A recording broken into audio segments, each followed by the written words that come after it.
Hello everyone, अस्सलाम वालेकुम। और आज के इस ट्यूटोरियल में हम अपनी जावास्क्रिप्ट बेसिक स्टार्ट करने वाले हैं। और हमारी जावास्क्रिप्ट का पहला टॉपिक जो है वेरिएबल्स, हम वहाँ से अपनी जावास्क्रिप्ट को स्टार्ट करेंगे और देखते हैं कि वेरिएबल्स होते क्या हैं।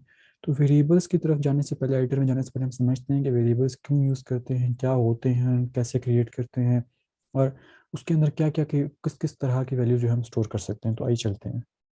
तो वेरिएबल बेसिकली अगर हम बात करें, कंटेनर्स होते हैं। कंटेनर, अब अगर हम एक नॉर्मल लाइफ में बात करें कंटेनर्स की, तो उसके अंदर क्या होता है, हम स्टोर करते हैं, प्रोडक्ट्स को स्टोर करते हैं, काफ़ी सारी चीज़ों को स्टोर करते हैं। सो उसी तरह जावास्क्रिप्ट के अंदर भी हम डेटा को, इंफॉर्मेशन को, वैल्यूज़ को स्टोर करने के लिए वेरिएबल्स क्रिएट करते हैं। क्योंकि जब भी आप किसी भी प्रोग्रामिंग लैंग्वेज में काम करने लगते हैं तो आपको कोई ऐसी चीज़ चाहिए होती है, कोई ऐसा सिंटेक्स चाहिए होता है कि जिसके अंदर आप अपना डेटा स्टोर करके बाद में उसको मैनिपुलेट कर सकें। तो हमारे पास वेरिएबल्स का कॉन्सेप्ट आता है, जो कि हर प्रोग्रामिंग लैंग्वेजेस में यूज़ होता है, ताकि हम उसके अंदर अपना डेटा स्टोर कर सकें, इंफॉर्मेशन स्टोर कर सकें, अपनी वैल्यूज़ को स्टोर कर सकें, और उसके बाद हम उसको मैनिपुलेट कर सकें जैसे जैसे हम अपना प्रोग्राम मज़ीद एग्जीक्यूट कर रहे होते हैं। तो अगर हम बात करें तो जो भी हम इंफॉर्मेशन स्टोर करना करते हैं उसको हम फिर बाद में अपने प्रोग्राम में मैनिपुलेट करते हैं, और उसके लिए हमें वेरिएबल्स की ज़रूरत पड़ती है। तो इसका मतलब variable is a term that refers to a particular value. अब variable is a term that refers to a particular value मतलब क्या है इस बात का? इस बात का मतलब यह है कि जो वेरिएबल्स हम क्रिएट करते हैं वो बेसिकली वो जो कंटेनर होता है उस कंटेनर का कोई नाम होता है। अब वो जो नाम होता है वो बेसिकली उसके अंदर जो वैल्यू स्टोर होती है वो उसको रिप्रेजेंट कर रहा होता है। तो जब भी आप उस कंटेनर का नाम लेंगे तो इसका मतलब जावास्क्रिप्ट को आप ये बता रहे हैं कि इसके अंदर जो वैल्यू है मुझे वो चाहिए। तो इसलिए आप यूज़ करते हैं। अब अगर हम बात करें वेरिएबल चेंजेस ओवर टाइम और बेस्ड ऑन यूजर इनपुट, यानी कि ये एक डायनामिक होते हैं। यानी कि फॉर एग्जांपल अगर आप डॉक्यूमेंट डॉट राइट के अंदर पहले हेलो वर्ल्ड पास करते जा रहे, तो अगर आपने 1000 दफ़ा हेलो वर्ल्ड पास कर दिया, और अगर आपका यूज़र चाहता है कि इसकी जगह पे हेलो वर्ल्ड नहीं, इसकी जगह पे हेलो एवरीवन होना चाहिए था, तो आपको 1000 जगह पर जाकर चेंज करने की ज़रूरत नहीं होगी। आपने जिस वेरिएबल के अंदर वो वैल्यू स्टोर की होगी, आपने जस्ट उस वेरिएबल को अपडेट कर देना है और उसकी वैल्यू आपकी हर जगह पर अपडेट हो जाएगी। तो इसका मतलब ये हुआ कि वेरिएबल जो है वो चेंज हो सकते हैं over the period of time, based on user input भी हो सकते हैं। फॉर एग्जांपल मैंने एक ही वेरिएबल के अंदर पहले अपना नाम स्टोर किया, अब मैं चाहता हूँ कि उसके अंदर कोई और नाम स्टोर करना चाह रहा हूँ तो मैं कर सकता हूँ। या अगर मैं चाहता हूँ कि मैं बाद में उसको अपडेट करूँ तो मैं वो भी कर सकता हूँ। तो इसका मतलब ये है कि कोई इसके अंदर ऐसा नहीं है सिस्टम कि हम बोलें कि एक दफ़ा स्टोर कर लिया तो बस वही रहेगा। बिल्कुल ऐसा है, ऐसा होता है, लेकिन वो हम अपने एडवांस जावास्क्रिप्ट में जाकर देखेंगे कि वो कौन से वेरिएबल्स होते हैं जिनके अंदर एक दफ़ा अगर आपने स्टोर कर दी वैल्यू तो वो उसके अंदर वही रहेगी, चेंज नहीं हो सकती। But as of now variables update हो सकते हैं। वेरिएबल्स के अंदर वैल्यू जो है बार बार हम over the period of time change कर सकते हैं। अगर हम वेरिएबल की वैल्यू को एक दफ़ा यूज़ कर लेते हैं तो हम उसको बार बार रेपिटेटिवली यूज़ कर सकते हैं। फॉर एग्जांपल हम पहले देखा था कंस्ट्रक्टर लॉग के अंदर मैंने पास किया हेलो वर्ल्ड पास किया, या मैंने पास किया मुजम्मिल इरशाद लेट से, और मैंने भी अपना नाम पास कर दिया, और वो बार बार उसी जगह पर वो चीज़ जाकर शो हो रही है, डिस्प्ले हो रही है। और मैंने 1000 दफ़ा डॉक्यूमेंट डॉट राइट या कंस्ट्रक्टर लॉग किया, अब मुझे 1000 दफ़ा मुजम्मिल इरशाद जो है वहाँ पर शो होना स्टार्ट हो चुका है। लेकिन अगर किसी पॉइंट पर जाकर मैं कहता हूँ नहीं, इसकी जगह पर मुजम्मिल इरशाद नहीं होना चाहिए, इसकी जगह पर होना चाहिए कोड विद मुजम्मिल, तो अब क्या मुझे हर जगह पर जाकर 1000 टाइम्स मुझे उस चीज़ को दोबारा से अपडेट करना पड़ेगा? अगर हम इस काम को वेरिएबल्स के थ्रू करेंगे तो ऐसा नहीं करना पड़ेगा, लेकिन अगर हम वेरिएबल्स के थ्रू नहीं करेंगे तो हमें बिल्कुल 1000 टाइम्स जाकर उस चीज़ को रिप्लेस करना होगा। अब कैसे हम वेरिएबल्स के थ्रू अगर करेंगे तो हमें ये नहीं करना होगा। देखें, हमने पहले वेरिएबल के अंदर, वेरिएबल्स होते हैं कंटेनर, हमने उसके अंदर वैल्यू स्टोर कर दी मुजम्मिल इरशाद। अब हमने उस वेरिएबल को यूज़ किया हर जगह पर डॉक्यूमेंट और राइट के अंदर 1000 टाइम्स, हमने वो वेरिएबल का नेम पास किया। अब वेरिएबल के नेम के अंदर हमने ये चीज़ देखी थी कि जैसे ही हम उसको कॉल करते हैं तो उसके अंदर जो वैल्यू होती है कंटेनर के अंदर वो बेसिकली हमें वो रिटर्न कर देता है। तो हम जब भी 1000 टाइम्स वेरिएबल को पास करें, इसका मतलब उसके अंदर जो वैल्यू है हम उसको कॉल करें, तो मेरे पास 1000 टाइम्स जो है वो मुजम्मिल इरशाद आ जाएगा। लेकिन अगर अब मैं चाहता हूँ, मैं कोड विद मुजम्मिल करना चाहता हूँ, तो मैंने जस्ट उस वेरिएबल पे जहाँ पर मैंने उसके अंदर वैल्यू स्टोर की थी उस एक जगह पर, मैंने वहां पर जाना है, और वहां पर मैंने मुजम्मिल इरशाद को इरेज करके कोड विद मुजम्मिल ऐड कर देना है। अब क्या होगा, वो ऑटोमेटिकली जहां जहां वो वेरिएबल का नेम यूज हुआ था, वो कंटेनर का नेम यूज हुआ था, उसके अंदर की वैल्यू जो है वो ऑटोमेटिकली मुझे कोड विद मुजम्मिल शो करना स्टार्ट हो जाएगा। सो इसलिए हम उसको एक दफ़ा असाइन करके, इनिशियलाइज करके बार बार यूज कर सकते हैं। अब हम देखते हैं कि वेरिएबल्स बनते किस तरह से हैं बेसिकली। तो ये एक एक्सप्रेशन इस वक्त आपको नजर आ रही है जो कि मैंने कंट्री का नेम स्टोर किया है पाकिस्तान। अब इसके अंदर जो पहला कीवर्ड है, वॉर का कीवर्ड है, वो क्या कर रहा है, वो रिप्रेजेंट कर रहा है आपके कीवर्ड को वेरिएबल के, कि बेसिकली ये आप यूज़ करते हैं कीवर्ड अपना वेरिएबल जावास्क्रिप्ट को बताने के लिए कि आप वेरिएबल क्रिएट करने वाले हैं, तो उसके लिए आप ये कीवर्ड यूज़ करते हैं। यानी कि जब भी आपने वेरिएबल बनाना होगा वैल्यू स्टोर करने के लिए, अपना कोई डेटा स्टोर करने के लिए जावास्क्रिप्ट में, तो उसके लिए आपको वॉर का कीवर्ड इनिशियलाइज करना होगा ताकि आप बता सकें कि आप वेरिएबल क्रिएट कर रहे हैं। नंबर सेकंड पे हमारे पास जो चीज़ है वो है वेरिएबल नेम। अब आपने जो मैंने बात की थी, कंटेनर का कोई नेम होता है, कंटेनर का जो नेम होता है वो बेसिकली उसके अंदर आप जाकर वैल्यू स्टोर करते हैं। तो ये वही कंटेनर का नेम है जो कि आप असाइन करते हैं, जिसके अंदर आप वैल्यू स्टोर कर रहे हैं। तो ये देखिए, मैंने यहाँ पर कंट्री नेम जो है वो मैंने एक वेरिएबल को नेम असाइन कर दिया, यानी कि मैंने एक कंटेनर को नेम असाइन कर दिया कि ये कंटेनर का नाम है, और इसके अंदर जो है पाकिस्तान के नाम की वैल्यू जो है वो स्टोर होगी। बिल्कुल इसी तरह जिस तरह हम कंटेनर्स वगैरह शिपमेंट्स वगैरह के अंदर देखते हैं कि कंटेनर्स के नेम्स होते हैं, मुख्तलिफ कंटेनर्स के मुख्तलिफ अकॉर्डिंगली नेम होते हैं। फॉर एग्जांपल ये कार्स का कंटेनर है, ये बाइक्स का कंटेनर है एंड ऑल दैट। तो उसके अंदर क्या होता है, वैल्यू स्टोर होती है। सो इसी तरह ही यहाँ पर भी हो रहा है कि एक हमने वेरिएबल का कीवर्ड कॉल किया वेरिएबल्स क्रिएट करने के लिए, फिर हमने वेरिएबल का नेम पास किया जिसके अंदर हम वैल्यू स्टोर करना चाह रहे हैं, उस कंटेनर को, उस कंटेनर की वैल्यू हम रखना चाह रहे हैं। उसके बाद हमने इक्वालिटी के साइन के बाद हमने वो वैल्यू पास कर दी, जहाँ पर हम वो वैल्यू, जो भी हमारी वैल्यू होगी जो हम वहाँ पर ऐड करना चाह रहे हैं। अब हम देखते हैं कि कितने तरह की डेटा टाइप्स होती हैं या कितने तरह की वैल्यूज होती हैं जो कि हम स्टोर कर सकते हैं। अब डेटा टाइप से मतलब क्या है कि जो भी आप डेटा या इन्फॉर्मेशन स्टोर करते हैं उसकी कोई टाइप होती है। यानी कि या तो वो फॉर एग्जांपल अगर मैं एक बेसिक टाइप्स की बात करूँ, या तो वो न्यूमेरिक होगी, या वो बुलियन होगी, या वो कोई लेटर्स वगैरह की होगी टाइप, या कोई वो स्पेशल करेक्टर होगी। तो इस तरह की टाइप्स होती हैं। अब ये क्या है, ये जो न्यूमेरिक हो गया, बुलियन हो गया, ये टाइप्स हैं। तो पहली टाइप हमारे पास क्या आती है, नंबर की आती है। अब नंबर्स क्या है, बेसिकली सिंपल सा कॉन्सेप्ट, 1 2 3 4 5 डेसिमल नंबर्स, इंटीजर्स, और हमारे पास फ्रैक्शंस, ये सब क्या है, नंबर्स हैं। तो ये कौन सी है, पहली टाइप नंबर्स की। Number second type is string. अब स्ट्रिंग क्या है, आपके पास जो अल्फा न्यूमेरिक कैरेक्टर्स होते हैं, फॉर एग्जांपल आपका ईमेल एड्रेस क्या है, ये एक स्ट्रिंग है। अब इसके अंदर देखें @ का साइन यूज हुआ, डॉट यूज हुआ, आपका न्यूमेरिक भी डिजिट्स भी यूज हो गए, कैरेक्टर्स की एक एरे भी यूज हो गई, सेट ऑफ कैरेक्टर्स भी यूज हुए। तो ये सब क्या है, ये सब जो है ये एक स्ट्रिंग कहलाते हैं जावास्क्रिप्ट के अंदर। यानी कि जब भी आपने इस तरह की कोई वैल्यू स्टोर करनी है, आपने कोई सेंटेंस स्टोर करना है, आपने कोई नेम स्टोर करना है, आपने कोई ईमेल पासवर्ड, या कोई आपने अल्फा न्यूमेरिक या कोई स्पेशल कैरेक्टर्स वगैरह स्टोर करने हैं, तो वो आप स्ट्रिंग की डेटा टाइप के अंदर स्टोर करते हैं। उसके बाद हमारे पास तीसरी जो डेटा टाइप आती है वो आती है बुलियन की। अब बुलियन की डेटा टाइप क्या है, simple true and false. True true और फॉल्स जो होते हैं वो बुलियन को रिप्रेजेंट करते हैं। हम जनरल लाइफ में भी इसको बुलियन ही कहते हैं। So it's simple.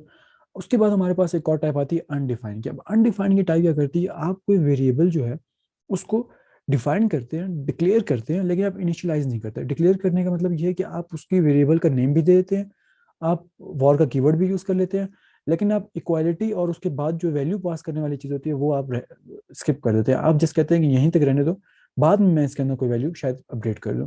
तो वो क्या होता है, वो अनडिफाइंड वेरिएबल कहलाता है। मतलब क्या हुआ कि आपने एक कंटेनर उठाया और आपने कहा कि ये कंटेनर फिलहाल मुझे एम्प्टी ही चाहिए, मुझे कुछ भी नहीं चाहिए, मुझे जस्ट ये कंटेनर चाहिए, बाद में मैं कोई अपनी मर्जी से जाकर इसके अंदर कोई भी चीज़ मैं रख सकता हूँ, या शायद मैं रखूँ या शायद ना रखूँ, मेरी मर्जी है।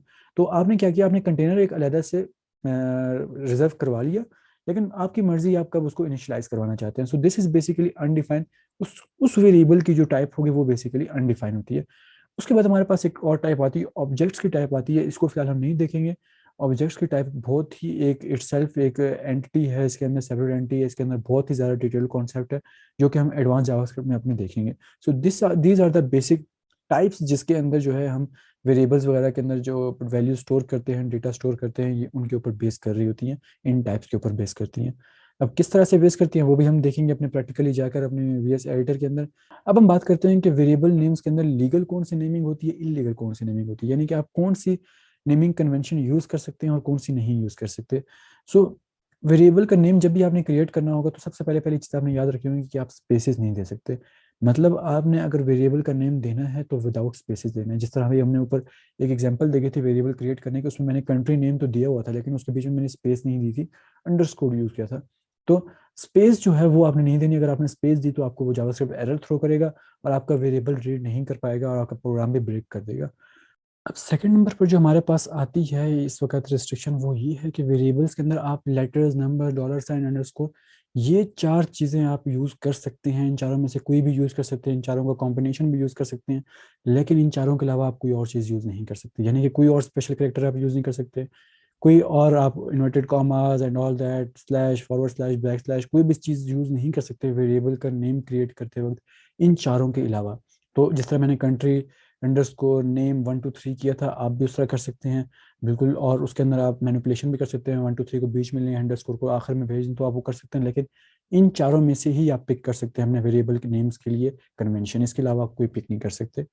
उसके बाद हमारे पास थर्ड चीज़ जो है वो ये है कि जो फर्स्ट कैरेक्टर है हमारे वेरिएबल का, यानी कि जो कंट्री नेम मैंने वेरिएबल क्रिएट किया था ऊपर एग्जांपल में, उसमें जो सी है वहाँ पर जो है आप 1 2 3 नहीं दे सकते। उसमें आप कोई लेटर पास कर दें, कोई अंडरस्कोर का पहला कैरेक्टर पास कर दें, कोई डॉलर साइन पास कर दें, लेकिन आप न्यूमेरिक डिजिट नहीं पास कर सकते अपने वेरिएबल्स के अंदर।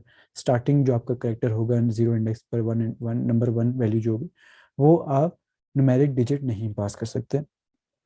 उसके बाद हमारे पास ये है कि सब्सिक्वेंट कैरेक्टर्स जो हैं वो हमारे पास कोई भी हम रख सकते हैं। यानी कि आपने फर्स्ट जो है वो आपने लेटर्स, अंडरस्कोर और डॉलर साइन पास कर देना। उसके बाद जो भी आप रखना चाहें आप रख सकते हैं। आप अंडरस्कोर रखना चाहें आप वो रख सकते हैं, आप उसके बाद लेटर्स रखना चाहते हैं वो रख दें, आप उसके बाद कोई डिजिट रखना चाहते हैं वो रख दें, अंडरस्कोर डॉलर साइन रखना चाहते हैं वो रख दें। तो मतलब कोई भी आपके पास लिमिटेशन यहाँ पर नहीं है, इन चारों में से कोई भी रख सकते हैं। लेकिन जो ऊपर हमने डिस्कस की कुछ रूल्स आपने वो माइंड में रखने हैं। उसके बाद हमारे पास एक और चीज़ आती है वेरिएबल्स के अंदर, वो ये है केस सेंसिटिविटी। बहुत ही इम्पॉर्टेंट है ये। क्या मतलब है इस चीज़ का? इसका मतलब ये है कि अगर आप फर्स्ट नेम का एक वेरिएबल क्रिएट करने वाले हैं और उसका जो फर्स्ट कैरेक्टर है, या लेट्स से कोई बीच का कैरेक्टर है या कोई भी है, अगर उसमें आपने कोई कैपिटल लेटर में लिखा है और बाद में आप कोई और वेरिएबल क्रिएट करते हैं, वो भी उसका भी आपने वेरिएबल फर्स्ट नेम ही बनाया है, लेकिन उसके अंदर वो कैरेक्टर स्मॉल है, तो आपका वेरिएबल डिफरेंट बनेगा। जावास्क्रिप्ट केस सेंसिटिव है, वो कैपिटल लेटर्स और स्मॉल लेटर्स के बीच में काफ़ी ज़्यादा सेंसिटिविटी उसकी है। वो उनको एक साथ नहीं रीड करता, वो सेपरेट ही काउंट करता है। तो ये बात याद रखिएगा, जब भी आप क्रिएट करने लगे हैं वेरिएबल्स, तो आप अपने नेम्स को लाजमी देखिएगा कि उसमें क्या कैपिटल लेटर्स इन्वॉल्व हैं, क्या स्मॉल लेटर्स इन्वॉल्व हैं। इस चीज़ को माइंड में रख के ही आप अपने वेरिएबल्स को डिक्लेयर और इनिशियलाइज कीजिएगा और दोबारा कॉल कीजिएगा जब उनकी वैल्यूज आप यूज़ करने लगें। So this was all about variable name, convention, data types and variables. अब हम चलते हैं अपने एडिटर की तरफ और देखते हैं किस तरह से हम प्रैक्टिकली वेरिएबल्स को क्रिएट करते हैं। तो आइए चलते हैं फ्रेंड्स। तो इस वक्त अभी हम लोग अपने एडिटर में मौजूद हैं और यहाँ पर हमने index.js की फाइल भी क्रिएट की हुई है और हमने उसको अपने यहाँ पर लिंक भी किया हुआ है स्क्रिप्ट टैग के थ्रू index.js को अपने HTML के साथ। और यहाँ पर अब मैं अपना वेरिएबल क्रिएट करने वाला हूँ। वेरिएबल क्रिएट करने के लिए हमने देखा था वॉर का कीवर्ड यूज़ करते हैं, तो मैंने वॉर का कीवर्ड यूज़ किया और मैं यहाँ पर कहता हूँ फर्स्ट, और यहाँ पर मैं कहता हूँ नेम। अब अगर मैं यहाँ पर देखूँ फर्स्ट नेम और इज इक्वल टू मैं करूँ, यहाँ पर मैं अपने साथ लेके तो यहाँ पर मुजम्मिल,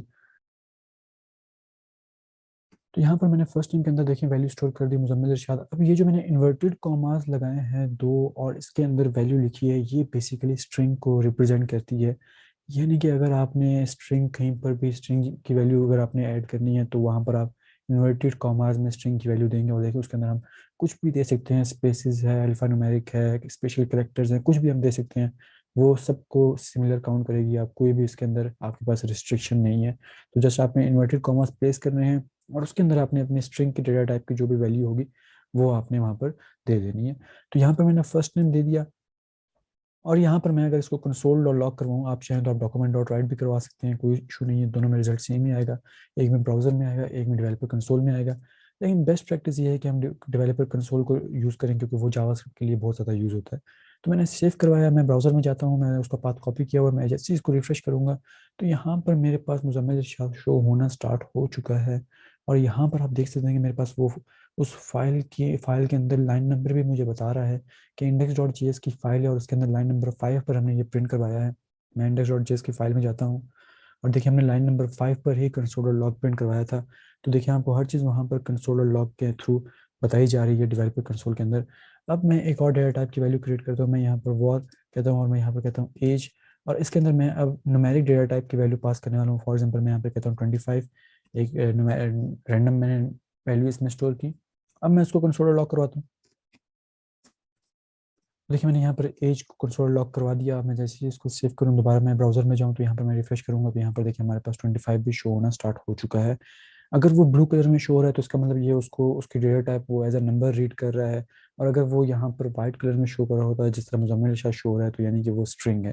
तो ये एक उन्होंने डिफ्रेंसिएशन क्रिएट की हुई है दो चीज़ों के बीच में, दो डेटा टाइप्स के बीच में। अब यहाँ पर आपने देखा मैंने फर्स्ट नेम किया है, यहाँ पर मैं दोबारा एक दफ़ा कर देता हूँ फर्स्ट नेम। अब मैं क्यों कर रहा हूँ मैं आपको बताता हूँ। मैं इसको सेव करता हूँ तो यहाँ पर देखिए दो दफ़ा हमारे पास मुज़म्मिल इरशाद जो है वो प्रिंट हो जाएगा। मैं ब्राउज़र में जाकर आपको दिखा भी देता हूँ। मैं रिफ्रेश करता हूँ तो यहाँ पर देखिए हमारे पास दो दफ़ा मुज़म्मिल इरशाद प्रिंट हो रहा है। लेकिन अगर अब मुझे कहा जाता है कि यहाँ पर मुज़म्मिल इरशाद नहीं है, हम चाहते हैं कि हमें यहाँ पर कोड विद मुज़म्मिल शो हो, और लेट्स से आप इसको सपोज कर लें कि हमने ये 1000 दफ़ा प्रिंट किया हुआ है, तो मैं क्या करूँगा, मैं सिंपल अपने फर्स्ट नेम के अंदर जाऊँगा और उसकी जगह पर मैं मुज़म्मिल इरशाद को हटाकर कोड विद मुज़म्मिल कर दूंगा। तो यहाँ पर क्या होगा, यहाँ पर अब वो चीज़ अपडेट हो जाएगी और मुझे कोड विद मुज़म्मिल दोनों जगहों पर मिलना स्टार्ट हो जाएगा। तो देखिए मुझे मिलना स्टार्ट हो चुका है। अब ये तो हमने अपडेट किया वेरिएबल को कि उसकी उसी की वैल्यू को हमने पहले इरेज किया और वहाँ पर हमने ऐड कर दिया। लेकिन अगर मैं चाहता हूँ कि ये वैल्यू मेरी यहाँ पर एज इट इज़ रहे और मैं अब इसको दूसरे मेथड के ज़रिए अपडेट करने वाला हूँ, और वो मेथड क्या है, बेसिकली मैं दोबारा फर्स्ट टाइम को कॉल करता हूँ और मैं उसके अंदर अब दोबारा वैल्यू पास कर देता हूँ कोड विद मुजम्मिल। तो अब मैंने क्या किया, अब देखिए मैंने यहाँ पर वेरिएबल डिक्लेयर यहाँ पर किया हुआ था, इनिशियलाइज यहाँ पर किया हुआ, लेकिन मैंने दोबारा वेरिएबल की वैल्यू को कॉल किया। मैंने कहा ये जो वेरिएबल का नेम है ये दोबारा मैंने कॉल किया और उसके अंदर मैंने एक न्यू वैल्यू स्टोर कर दी। तो क्या कर देगा वो उसी वेरिएबल के नेम के अंदर उस पिछली वैल्यू को निकाल के उसकी जगह पर नई वैल्यू अपडेट कर देगा। इस तरह से भी हम अपडेट कर सकते हैं, हमें बार बार अपने उस वेरिएबल में जाकर उस वेरिएबल को चेंज करने की ज़रूरत नहीं है। अगर आप कहीं पर भी आपने वैल्यू चेंज करनी है अपने वेरिएबल उस वेरिएबल की, आप उस वेरिएबल का नेम कॉल करें और इक्वालिटी के बाद आप उसको वैल्यू दे दें। लेकिन एक बात याद रखिए कि वहाँ पर हमने वॉर का कीवर्ड यूज़ नहीं करना जब हम अपडेट कर रहे हैं, क्योंकि वो वैल्यू हमने वॉर का कीवर्ड हम तभी यूज़ करते हैं जब हम वेरिएबल को डिक्लेयर कर रहे हो। डिक्लेयर हमने ऊपर कर दिया है तो हम दोबारा हम कॉल करेंगे तो वो बिल्कुल कॉल हो जाएगा। अब यहाँ पर एक कॉन्सेप्ट आता है डिक्लेयर और इनिशियलाइजेशन का। बेसिकली डिक्लेयर और इनिशियलाइजेशन है क्या, तो देखिए मैंने ये जो लिखा हुआ फर्स्ट नेम ये मैंने डिक्लेयर किया हुआ है, लेकिन जो मैंने इक्वालिटी का साइन दिया उसके बाद जब वैल्यू पास किया तो इसका मतलब मैंने वेरिएबल को इनिशियलाइज भी कर दिया है। मतलब मैंने पहले कंटेनर क्रिएट किया। कंटेनर का क्रिएट करना जो है वो एक डिक्लेरेशन है, कंटेनर के अंदर वैल्यू पास कर देना वो एक इनिशियलाइजेशन है। तो ये है दो कॉन्सेप्ट बेसिकली के, एक डिक्लेयर और एक इनिशियलाइजेशन। अब हमने इसमें देख ली दो डेटा टाइप्स, हमने ये न्यूमेरिक भी देख ली और हमने यहाँ पर स्ट्रिंग भी देख ली। अब हम देखते हैं कि किस तरह से बुलियन की डेटा टाइप वर्क करती है। तो मैं यहाँ पर कहता हूँ कि वॉर, और मैं कहता हूँ कि इज फीड। अब अगर मैं इसके अंदर ट्रू पास करूँ तो क्या होगा, देखिए यहाँ पर उसका कलर भी उसने चेंज कर दिया। तो ये हमारे पास एक बुलियन डेटा टाइप यहाँ पर शो होना स्टार्ट हो जाएगी। मैं इसको कंट्रोल लॉक करता हूँ और अब मैं जैसे इसको ब्राउजर में जाकर रिफ्रेश करूँगा, देखिए मेरे पास यहाँ पर ट्रू भी शो होना स्टार्ट हो चुकी है। तो ये जो कलर है ये बिल्कुल जो ब्लू कलर है, जो डार्क ब्लू कलर है, ये बेसिकली हमारे पास न्यूमेरिक और बुलियन को शो करता है, और जो स्ट्रिंग का कलर है वो हमेशा वाइट रहेगा। तो ये है हमारे पास बेसिक डेटा टाइप्स जो हमने देखी हैं अभी। अब मैं चाहता हूँ इसके अंदर मैं अनडिफाइंड यहाँ पर लेकर आऊँ किसी तरह। अब अनडिफाइंड लाने के लिए मुझे क्या करना होगा, मुझे सिंपल क्या करना होगा, वेरिएबल को डिक्लेयर करके छोड़ देना होगा, इनिशियलाइज नहीं करवाना होगा। तो जिस भी वेरिएबल को मैं डिक्लेयर करके छोड़ दूंगा वो वेरिएबल बेसिकली वहाँ पर अनडिफाइंड रिटर्न करना स्टार्ट हो जाएगा। फॉर एग्जाम्पल मैं यहाँ पर एज में क्या करता हूँ, मैं मिटा देता हूँ इसको। अब देखिए मैंने यहाँ पर क्या किया, मैंने वेरिएबल का नेम पास किया और वार का कीवर्ड यूज़ किया। अब मैंने वेरिएबल डिक्लेयर कर दिया लेकिन वेरिएबल की वैल्यू मैंने पास नहीं की, यानी कि इनिशियलाइज नहीं किया। तो यहाँ पर मुझे क्या रिटर्न होगा, यहाँ पर देखें आपको यहाँ पर भी शो होना स्टार्ट हो चुका है। इसके डेटा टाइप क्या रिटर्न हो रही है, अनडिफाइंड रिटर्न हो रही है। मैं इसको जैसे ही सेव करता हूँ तो हमारे पास क्या आएगा, यहाँ पर अनडिफाइंड शो होना स्टार्ट हो जाएगा। तो यहाँ पर देखिए हमें अनडिफाइंड मिलना स्टार्ट हो चुका है। और अब क्या करता हूँ मैं, केस सेंसिटिविटी बताने के लिए मैं क्या करता हूँ, मैं यहाँ पर फर्स्ट नेम कर देता हूँ। अब क्या करूँगा मैं यहाँ पर, अब जैसे ही मैं फर्स्ट नेम प्रिंट करवाऊंगा तो यहाँ पर देखिए मैंने क्या किया, मैंने जितने भी मेरे पास वो थे करेक्टर्स थे उन सबको मैंने स्मॉल कर दिया। पहले में क्या था, पहले में कैमल केसिंग थी, यानी कि जो हमारे पास एक वर्ड का, किसी भी वर्ड का पहला जो लेटर था वो हमने कैपिटलाइज किया हुआ था। कैमल केसिंग क्या होती है, किसी भी वर्ड को अगर आप दो तीन वर्ड्स का कॉम्बिनेशन बना रहे हैं अपने वेरिएबल्स के अंदर, तो आप उसके अंदर जो पहला वर्ड स्टार्ट करते हैं वो बेसिकली उसका लेटर जो है वो आप कैपिटल केस में लिखते हैं।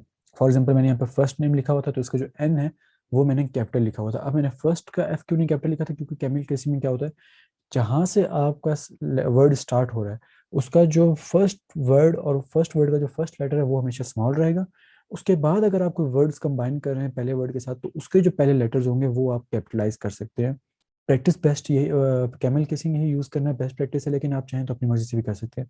अब मैंने क्या किया था, मैंने यहाँ पर फर्स्ट नेम के सारे लेटर्स को स्मॉल कर दिया और यहाँ पर मैंने फर्स्ट नेम जो है वो मैंने ये कॉल किया हुआ है।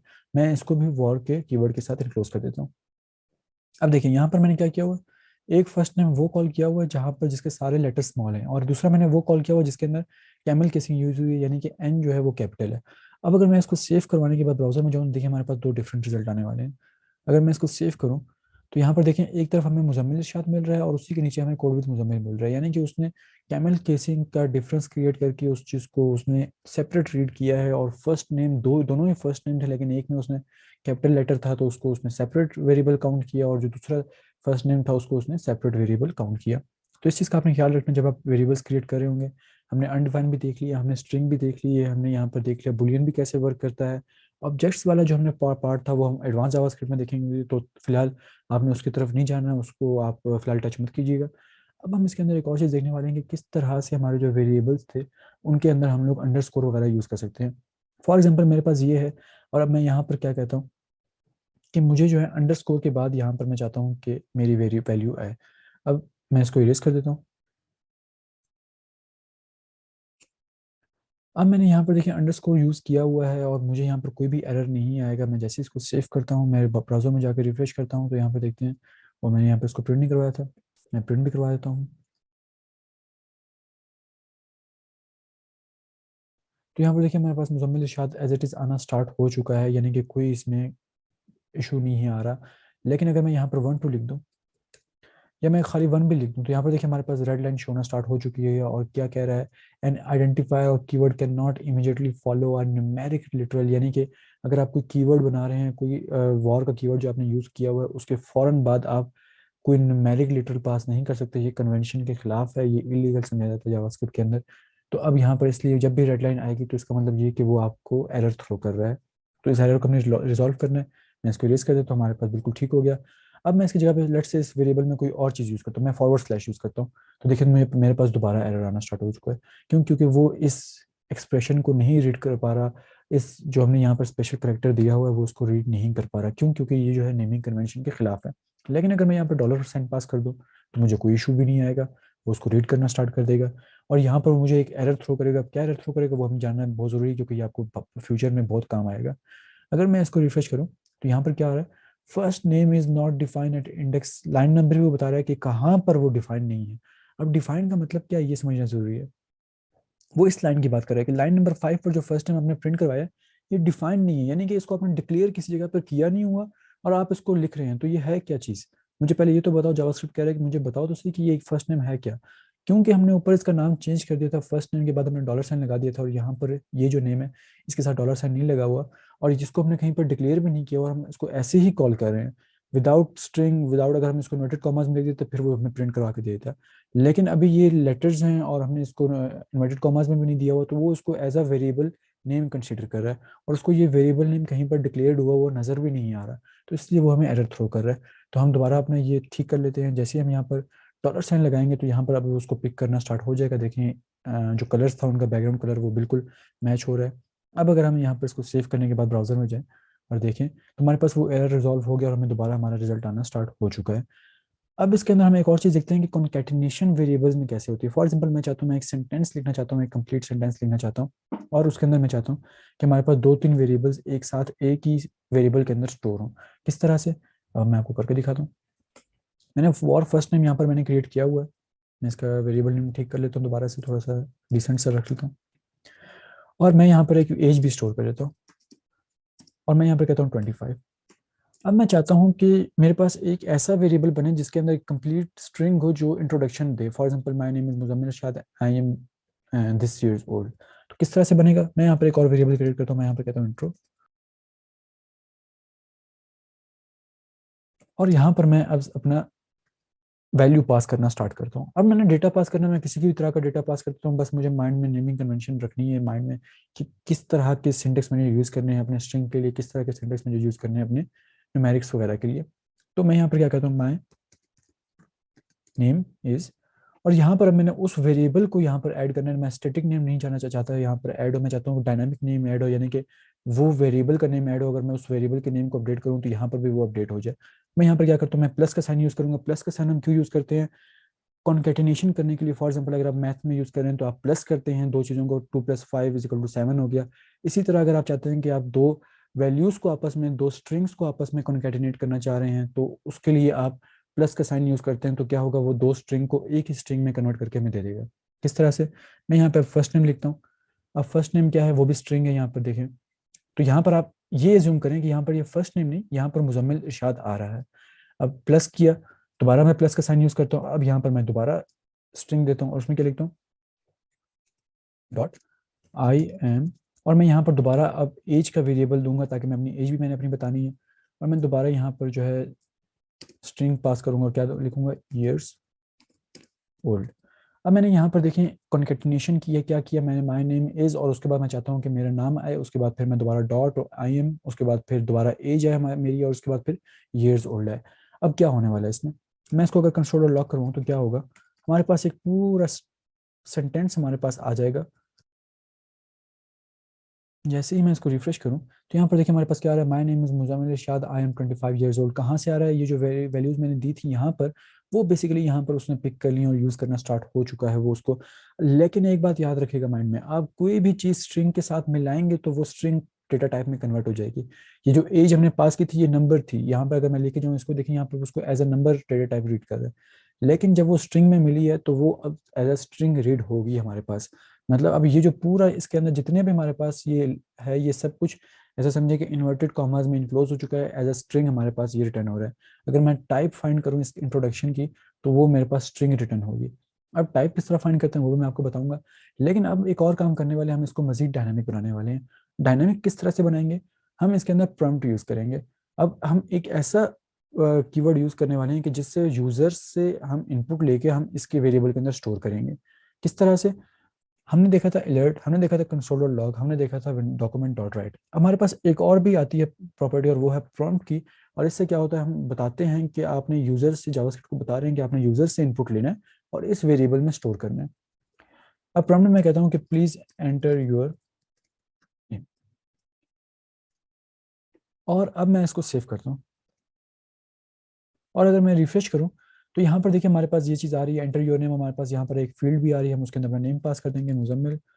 और इस वक्त मैं खाली मुजम्मिल पास करूँ ताकि आपको चेंज नजर आए।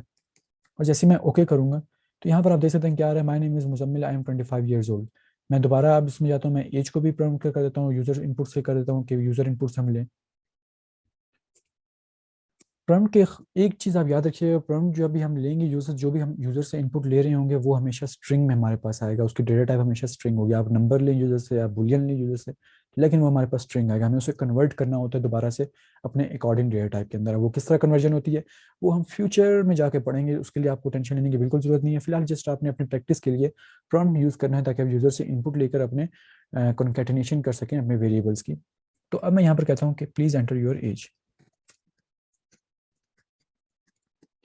अब अगर मैं इसको सेव करूँ तो हमारे पास पहला प्रॉम्प्ट आ रहा है, एंटर योर नेम। मैं यहाँ पर नेम पास कर देता हूँ। और यहाँ पर अब मैं ओके करूँगा तो मेरे पास दोबारा एक पॉपअप आएगा और उसके अंदर मेरे से एज मांगी जा रही है। मैं यहाँ पर कह देता हूँ 50, ताकि चेंज आपको नजर आए। ऑब्वियसली मैं 50 का तो हूँ नहीं, लेकिन चेंज आपको दिखाने के लिए। तो यहाँ पर क्या हो रहा है, my name is Muzammil, I am 50 years old. अब ये बार बार देखें डायनेमिक हो रहा है, मैं जितनी दफ़ा यूजर से जो जो इनपुट लेता हूँ वहाँ पर मुझे चेंज मिलता जाएगा। फॉर एग्जाम्पल यहाँ मैं कहता हूँ मुजम्मिल इरशाद, और मैं ओके करूँगा। और यहाँ पर मैं मेरे से एज मांगी जा रही है, मैं यहाँ पर दोबारा 30 पास कर देता हूँ। तो अब क्या होगा, अब यहाँ पर देखिए हमारे पास माय नेम इज़ मुजम्मिल इरशाद आ रहा है, आई एम 30 ईयर्स ओल्ड आ रहा है। तो क्या हो रहा है, हमने इसको मजीद डायनामिक बना दिया। हम जितनी चाहे वैल्यूज हम ब्राउजर से लेके हम वेरिएबल में स्टोर करें, और वेरिएबल फिर उसको एक और वेरिएबल के अंदर कॉन्केटिनेट करके हमारे पास प्रॉपर स्ट्रिंग रिटर्न कर रहा है। तो देखिए कितना ये अमेजिंग है जावास्क्रिप्ट। बेसिकली यही तो है प्रोग्रामिंग लैंग्वेज। असल प्रोग्रामिंग लैंग्वेज यही तो होती है कि आप उसको इनपुट देते हैं, वो आपको आउटपुट रिटर्न करती है आपके एक्सपेक्टेडली। HTML वगैरह जो थी वो एक सिंपल मार्कअप लैंग्वेज थी, उसमें क्या होता था, अगर आप सिंपल जो चीज़ ऐड करते थे वही चीज़ आपको रिटर्न हो जाती थी। बट इसके अंदर क्या हो रहा है, इसके अंदर आपको वो डायनामिक करके दे रहा है, आप जो चीज़ ऐड कर रहे हैं वो आपको उसके अकॉर्डिंगली ही रिजल्ट दे रहा है जो आप फंक्शनैलिटीज परफॉर्म उसके अंदर कर रहे हैं। सो अब इसके अंदर हम देखते हैं कि टाइप ऑफ क्या फंक्शनैलिटी परफॉर्म करती है, टाइप ऑफ का कीवर्ड क्या करता है। अगर मैं चाहता हूँ अपने डेटा टाइप की, अपने वेरिएबल की डेटा टाइप चेक करना, अब मैंने वैल्यू प्रिंट करवाई, लेकिन अगर मैं चाहता हूँ कि मैं अपनी डेटा टाइप प्रिंट करवाना चाहता हूँ, मतलब मैं चाहता हूँ कि वैल्यू की जगह पर मुझे रिटर्न हो कि इसकी डेटा टाइप क्या है, ये स्ट्रिंग है, नंबर है, बुलियन है, क्या है बेसिकली। तो उसके लिए मैं क्या करूँगा, मैं टाइप ऑफ का ऑपरेटर यूज़ करूँगा। अब टाइप ऑफ क्या करता है, जैसे ही मैं यहाँ पर टाइप ऑफ लिखूंगा तो अब क्या हो रहा है, ये देखिए टाइप ऑफ का मैंने कीवर्ड लिखा, टाइप ऑफ का कीवर्ड मैंने लिख दिया, उसके आगे मैंने वेरिएबल का नेम पास कर दिया। अब वेरिएबल का जब मैंने नेम पास किया और मैं कंसोल करवाता हूँ तो मेरे पास यहाँ पर वेरिएबल की वैल्यू नहीं आएगी, मेरे पास उसकी टाइप आएगी कि इसके अंदर क्या टाइप है। मैं यहाँ पर पहले पास करूँगा वैल्यूज़, मैं ओके करता हूँ और यहाँ पर मैं पास करता हूँ 25। तो यहाँ पर अब हमारे पास क्या आ रहा है, हमारे पास यहाँ पर आ रहा है स्ट्रिंग। स्ट्रिंग क्यों आ रहा है, क्योंकि ये जो हमारे पास वेरिएबल था इसकी डेटा टाइप जो थी वो स्ट्रिंग थी। हमारे पास देखें वैल्यू नहीं आ रही, हमारे पास डेटा टाइप रिटर्न हो रही है। क्यों, क्योंकि हमने टाइप ऑफ का कीवर्ड यूज किया है, और टाइप ऑफ का कीवर्ड क्या करते हैं, आपकी जो डेटा टाइप होती है वो आपको रिटर्न कर देता है। अब अगर मैं चाहता हूँ कि यहाँ पर मेरे पास कोई न्यूमेरिक डेटा टाइप है, फॉर एग्जाम्पल मैं यहाँ पर कहता हूँ एज जो है वो 30 है, मैं इसको इरेज करता हूँ और मैं यहाँ पर 30 एक स्टैटिक एज पास कर देता हूँ न्यूमेरिक में। अब अगर मैं टाइप ऑफ करना चाहूँ एज की, यहाँ पर मैं टाइप ऑफ कर देता हूँ एज, और अगर अब मैं इसको सेव करूँ तो मेरे पास यहाँ पर न्यूमेरिक आना शुरू हो जाएगी, नंबर आना स्टार्ट हो जाएगा। तो यहाँ पर देखिए हम, सॉरी मैं यहाँ पर दोबारा से मुझे पास करना पड़ेगा, और अगर मैं यहाँ पर अब देखूँ तो मेरे पास यहाँ पर नंबर आ रहा है, index dot G S line number 8। और जैसे ही मैं index dot G S line number 8 पर जाऊँगा तो मेरे पास टाइप ऑफ एज की टाइप क्या है, नंबर यहाँ पर शो हो रही है। अगर मैं इसके ऊपर कर्सर लेकर जाऊँ तो मुझे यहाँ पर भी देखिए नंबर डिस्प्ले हो रहा है। तो इसका मतलब ये टाइप ऑफ का जो ऑपरेटर है वो आपकी वेरिएबल की टाइप बताता है कि किस टाइप का वेरिएबल आपका है। फॉर एग्जांपल एक कंटेनर है, उसके अंदर कार्स हैं, तो अगर मैं चाहता हूँ कि मुझे कार्स डिस्प्ले हों तो मैं वेरिएबल को प्रिंट करवा दूंगा, कंसोल लॉग के अंदर वेरिएबल का नेम पास करूंगा, मुझे कार्स प्रिंट हो जाएंगी। लेकिन अगर मैं चाहता हूँ कि कौन से ब्रांड की कार्स हैं या कौन सी उनकी टाइप है, किस टाइप की कार्स हैं, तो वो जब मैं करूँगा तो उसके लिए मैं टाइप ऑफ ऑपरेटर यूज़ करूंगा, तो मुझे कार्स नहीं देगा बल्कि ये बताएगा कि ये इसके अंदर कंटेनर के अंदर किस टाइप की कार्स हैं। So this is how basically variables work. इसके अंदर अब हमने कौन कौन से कॉन्सेप्ट देखे, इसके अंदर हमने नेमिंग कन्वेंशन देखी, वेरिएबल को डिक्लेयर इनिशियलाइज करवाना देखा, इसके अंदर हमने वेरिएबल्स को यूजर्स के थ्रू इनपुट पास करवा के देखा, इसके अंदर हमने देखा कॉन्कैटिनेशन कैसे होती है वेरिएबल्स की, और इसके अंदर देखा हमने टाइप ऑफ कैसे ऑपरेटर वर्क करता है, टाइप ऑफ की प्रॉपर्टी कैसे वर्क करती है, और इसके अंदर हमने ये भी देखा कि वेरिएबल्स को हम अपडेट कैसे कर सकते हैं। फॉर एग्जाम्पल मैंने यहाँ पर एज पास किया हुआ है, मैं यहाँ पर एज इज इक्वल टू, अगर मैं 45 करता हूँ तो मेरे पास यहाँ पर क्या वैल्यू आएगी, मैं यहाँ पर दोबारा से एज प्रिंट करवाता हूँ अपनी। तो यहाँ पर हमारे पास क्या वैल्यू आ रही है, 45 यहाँ पर शो होना स्टार्ट हो चुकी है। क्यों, क्योंकि हमने यहाँ पर उसकी वैल्यू जो है वो अपडेट कर दी थी, और अपडेट करने के बाद जब एज यहाँ पर प्रिंट हो रही है तो उसकी न्यू वैल्यू जो है वो प्रिंट हो रही है। लेकिन अगर मैं इसको अपडेट करने से पहले यहाँ पर कंसोल लॉग कराऊंगा तो मुझे यहाँ पर वो 30 रिटर्न करेगा। तो मैं यहाँ पर दोबारा एज लिख देता हूँ। अब अगर मैं इसको प्रिंट करवाऊँ तो मेरे पास 30 और 45 दोनों आ रही होंगी, लेकिन एक सीक्वेंस में आ रही होंगी, पहले 30 आएगा फिर हमारे पास 45 आएगा। तो यहाँ पर देखिए हमारे पास पहले 30 आ रहा है फिर 45 आ रहा है, index dot JS line number 5 पर 30, 10 पर हमारे पास 45 प्रिंट हुआ। So this is how basically works variables works. Basic structure variables का ये है। वेरिएबल्स बहुत ही वास्ट फील्ड है, इसके अंदर हम लोग बहुत बहुत तरह के डेटा कलेक्शन और डेटा स्टोर कर सकते हैं, बहुत ही मुख्तलिफ तरह के डेटा इसके अंदर हम ला सकते हैं, स्टोर कर सकते हैं। हम आगे देखते जाएंगे, और इनका यूजेज बहुत ही ज़्यादा है, मतलब हर लेक्चर में इनका यूजेज है। तो इसको आपने समझना लाजमी है, इसका ये कॉन्सेप्ट आप आराम आराम से देखें वीडियो को, और समझते जाएं, प्रैक्टिस करते जाएं। कोई चीज़ समझ नहीं आ रही तो पहले आप उसको, जो मैं यहाँ पर मैंने कोड किया, आप उसी को कॉपी करके वहाँ पर लिखें, और उसके बाद फिर आप देखें उसको, उसके अंदर चेंजेस करके किस तरह से वो वर्क करता है। एक चीज़ दोबारा से मैं आपको बता दूँ, केस सेंसिटिविटी का लाजमी ख्याल रखिएगा, केस सेंसिटिविटी का बहुत बड़ा एरर आता है। और उसके बाद नेमिंग कन्वेंशंस का भी बहुत ज़्यादा ख्याल रखिएगा, नेमिंग कन्वेंशंस को लाजमी फॉलो कीजिएगा, जो रूल्स एंड सिंटेक्स हमने देखा अपना इस ट्यूटोरियल के अंदर। सो सी यू वाला इन द नेक्स्ट ट्यूटोरियल जो कि होगा इफ़ एंड एल्स का, और वो ट्यूटोरियल जो है वो एक दिन कल रिलीज होगा, क्योंकि ये जो आज का ट्यूटोरियल है ये मैं चाहता हूँ कि एक ही आज के दिन रहे, ताकि आप लोग अच्छी तरह इसकी प्रैक्टिस करें, क्योंकि ये बहुत इंपॉर्टेंट ट्यूटोरियल है। अगर ये आपने सही तरह समझ लिया तो आने वाले ट्यूटोरियल्स आपके लिए बहुत ईजी हो जाएंगे। तो see you in the next tutorial. अल्लाह हाफिज़।